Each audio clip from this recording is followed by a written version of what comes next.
D'autres se moquaient et disaient, ils ont plein de vin doux. Alors Pierre se prenait la parole avec les 11, s'éleva la voix et leur parla en ce terme.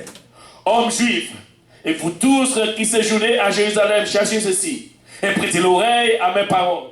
Ces gens ne sont pas ivres comme vous le supposez, car c'est la 3e heure du jour. Mais c'est ici ce qui a été dit par le prophète Joël. Dans les derniers jours, dit Dieu, je répandrai de mon esprit sur toute chair, vos fils et vos filles prophétiseront, vos jeunes gens auront des visions, et des vieillards auront des songes. Et la Bible, c'était ça que Pierre a prêché comme évangile. Maintenant,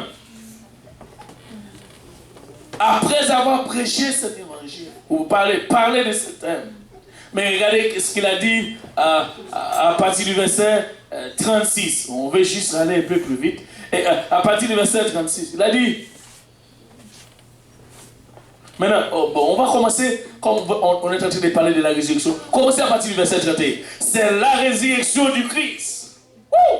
On va juste commencer à partir du verset 31 maintenant pour comprendre vraiment la résurrection. C'est la résurrection du Christ qu'il a promis et annoncé en disant qu'il ne serait pas abandonné dans le séjour des morts et que sa chair ne verrait pas la corruption.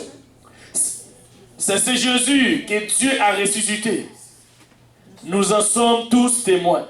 Élevé par la droite de Dieu, il a reçu du Père le Saint-Esprit qui a été promis et il a répandu comme vous le voyez et l'entendez. Ça veut dire quand quelqu'un a reçu le Saint-Esprit, nous pouvons voir et entendre. Oh, alléluia. Maintenant, car David n'est pas monté au ciel, mais il dit lui-même, le Seigneur dit à mon Seigneur, assis-toi à ma droite, jusqu'à ce que je fasse de tes ennemis ton marche-pied. Toute la maison d'Israël sache donc avec attitude, que toute la maison d'Israël sache donc avec certitude, que Dieu a fait Seigneur et Christ, ce Jésus. Et quelqu'un dit, c'est Jésus que vous avez été crucifié. Maintenant, après avoir entendu ce discours, ils eurent le cœur vivement touché et il dit à Pierre et aux autres apôtres, oh frère, que ferons-nous? Pierre dit, répentez-vous et soyez baptisés au nom du Père, du Fils et du Saint-Esprit. Voilà la clé. Pierre dit, répentez-vous et que chacun de vous soit baptisé comment? Au nom du Seigneur Jésus-Christ pour le pardon de vos péchés et vous recevrez le don du Saint-Esprit. Car la promesse est pour seulement les grands. Non. Pour seulement les Juifs. Non. Car la promesse est pour vous, pour vos enfants, pour tous ceux qui sont au loin, comme c'est-à-dire vous et moi. En aussi grand nombre que le Seigneur Jésus-Christ, que le Seigneur notre Dieu les appellera. Et par plusieurs autres paroles, il les conjurait et les exhortait en disant, qui veut se sauver de cette génération? Sauvez-vous de cette génération perverse. Si tu veux sauver aujourd'hui de cette génération, tu dois te faire baptiser comment? Au nom de Jésus. Amen. Si tu veux sauver de cette génération perverse, tu dois te faire baptiser comment? Au nom de Jésus-Christ. Et c'est le même message. Et là, c'est lorsque le passage que nous avons pris tout à l'heure, nous avons parlé, c'est 1 Corinthiens, on va finir avec ce passage. Pour mettre des beaux, on va juste finir avec ce passage. Alléluia. 1 Corinthiens chapitre 15, ça c'était juste un rappel. Et regardez ce que Paul dit. Il dit, je vous rappelle, frères. Je vous rappelle, frères, l'évangile que je vous ai annoncé, que vous avez reçu, dans lequel vous avez persévéré et par lequel vous êtes sauvés. En d'autres termes, vous ne pouvez pas être sauvés sans l'évangile. Et malgré, pour être sauvé, regardez comment ce que vous devez faire. Si vous les Retenez tel que je vous l'ai annoncé. Autrement, vous auriez cru en vain. Combien qui ont croit au Seigneur Jésus-Christ? Ça veut dire, même lorsque nous croyons, nous pouvons croire en vain. Nous pouvons juste croire et croire quand même en vain. Si nous ne le faisons pas, comme la Bible nous demandait de le faire. Maintenant, je vous ai enseigné avant tout, comme je l'avais aussi reçu, que Christ est mort pour nos péchés selon les Écritures. Et il a été enseveli et il est ressuscité le 3e jour selon les Écritures. C'est-à-dire, c'est pourquoi il y a 3 étapes ici.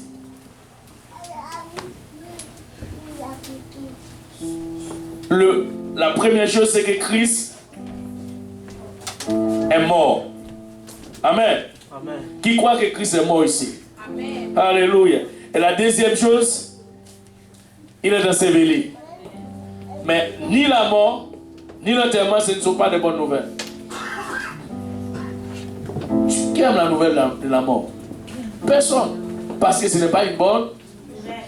Quand on parle d'enterrement, moi je n'aime pas cette affaire. Le pasteur, il ne veut pas rester dans la boîte. Mais c'est lorsqu'après avoir resté dans la boîte, on va te mettre aussi dans une autre boîte sur boîte. On va te cacher dedans. Comme il a dit, tu vas touffer. Mais là, ce n'est pas seulement touffer, tu vas touffer encore. Quand on va te mettre dans une boîte, on va te fermer dans un autre endroit et tu vas être seul. Moi, je vais être toujours avec quelqu'un, je ne vais pas être seul. Mais avec la mort, tu vas être seul dans cet endroit. Là, je ne veux pas. Et maintenant, ni la mort, ni l'enterrement, ce n'est pas une bonne nouvelle. Mais la bonne nouvelle, c'est que non seulement il est mort et il a été enseveli. Non seulement il a été enseveli, mais après son ensevelissement, il est ressuscité. Et c'est ça qui nous donne maintenant la bonne nouvelle. Et nous croyons dans cette bonne nouvelle. Le dimanche matin, c'était tôt, où Marie se présentait devant le sépulcre et il a vu la pierre des côtés. C'est-à-dire, notre Seigneur Jésus-Christ est ressuscité. Aujourd'hui, nous sommes ici par la résurrection de notre Seigneur Jésus. Amen.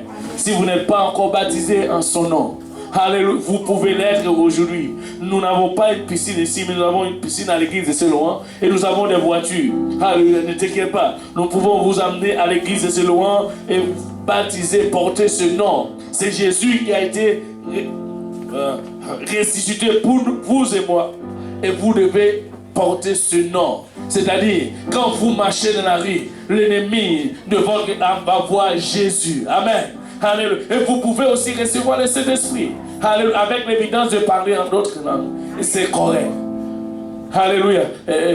Vous pouvez juste venir en avant s'il nous reste encore quelques heures. Si le bus n'est pas encore là, encore nous allons. Alléluia. Aujourd'hui, le bus, c'est pas le Seigneur. Le bus n'est pas. Il y a quelque chose que nous devons attendre. Amen. Alléluia. Et regardez quelques autres auprès de vous. Alléluia. Les saints de Dieu regardent les besoins de l'église aujourd'hui. Alléluia. S'il y a quelqu'un parmi vous qui n'a pas encore reçu le Saint-Esprit, c'est réglé. Alléluia. Et tu peux vraiment l'être aujourd'hui. Et regarde et prier à quelqu'un pour nous.